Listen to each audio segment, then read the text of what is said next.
एक बिहारी 100 पर भारी, ये कहावत बिहार के साथ पूरे भारत में फेमस है।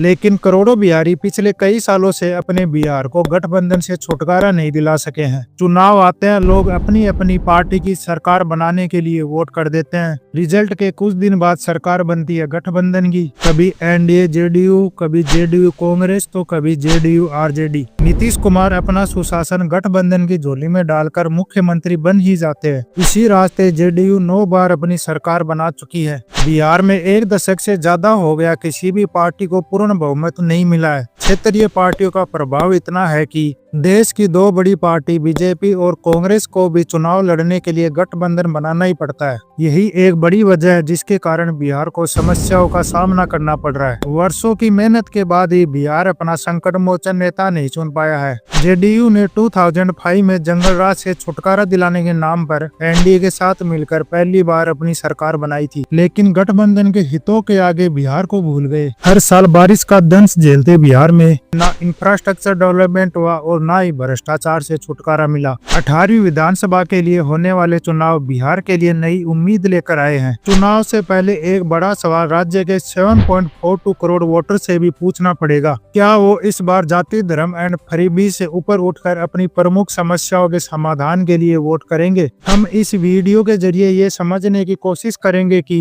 बिहार के लोगों को अपनी हालात के पीछे के असली कारणों का पता चल सके। बिहार अनएम्प्लॉयमेंट, एजुकेशन, ग्रामीण क्षेत्रों में road and transport, migration, poverty, flood and agriculture sector में अनेकों समस्याओं का सामना कर रहा है। राज्य की unemployment rate 3.4% and youth unemployment rate 10% से भी ज्यादा है। कौशल युवा प्रोग्राम, वर्ल्ड बैंक के सहयोग से संचालित संकल्प योजना, दीनदयाल उपाध्याय ग्रामीण कौशल्य योजना जैसे स्किल डेवलपमेंट इनिशिएटिव के बावजूद बेरोजगारी की समस्या कम नहीं हो रही।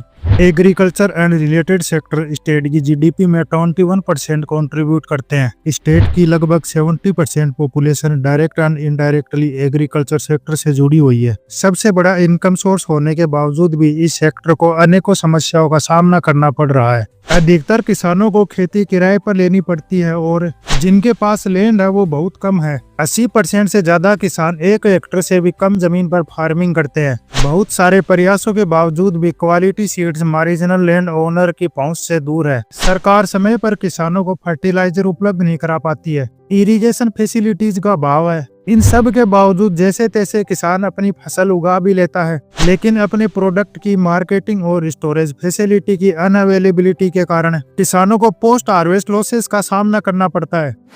फ्लड राज्य की मेजर समस्याओं में से एक है। स्टेट में 20 से अधिक छोटी बड़ी नदियां हैं जो इस राज्य की खूबसूरती बढ़ाने का काम करती है, लेकिन यही नदियां मानसून के समय विकराल रूप धारण कर लेती है। नॉर्थ बिहार की लगभग 76% पॉपुलेशन हर साल बाढ़ का सामना करती है। होली गंगा की नॉर्दर्न ट्रिब्यूटरीज रिवर जिनमें गंडक, बूढ़ी गंडक, बागमती, कमला बलान, कोसी एंड महानंदा रिवर शामिल है। वाटर स्टोरेज फैसिलिटीज की कमियों के कारण ये ट्रिब्यूटरी नदियां जून से सितंबर के बीच भयंकर तबाही मचाती है। अक्टूबर में मानसून विदाई लेता है, जिससे नदियों के आसपास के इलाके में जल स्तर कम होने लगता है। इस बार मानसून जाते जाते भी बिहार को डुबो गया। नेपाल और बिहार में हुए हेवी रेनफॉल ने किशनगंज, अररिया, सुपौल, मधुबनी, सीतामढ़ी, चंपारण और निचले जिलों को फिर से बाढ़ में डुबो दिया है।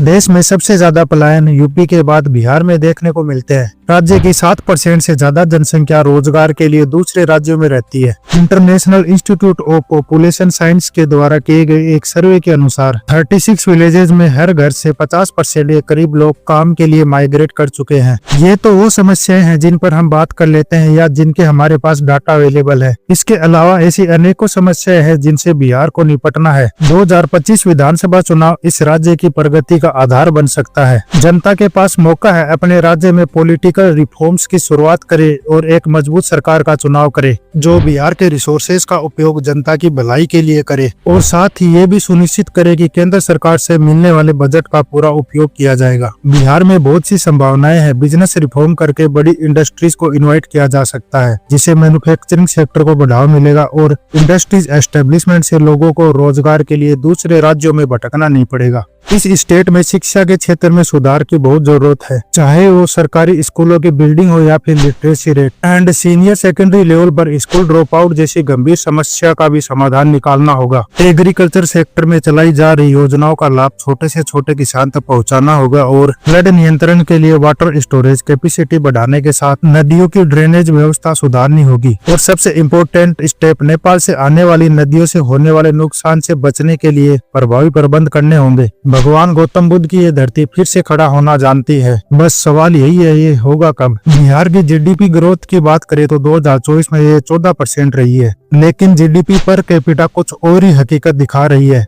बिहार जीडीपी पर कैपिटा में देश में बहुत पीछे है। जब बिहार पर कैपिटा इनकम में सुधार कर लेगा तब हम मान सकते हैं बिहार सच में बदल रहा है।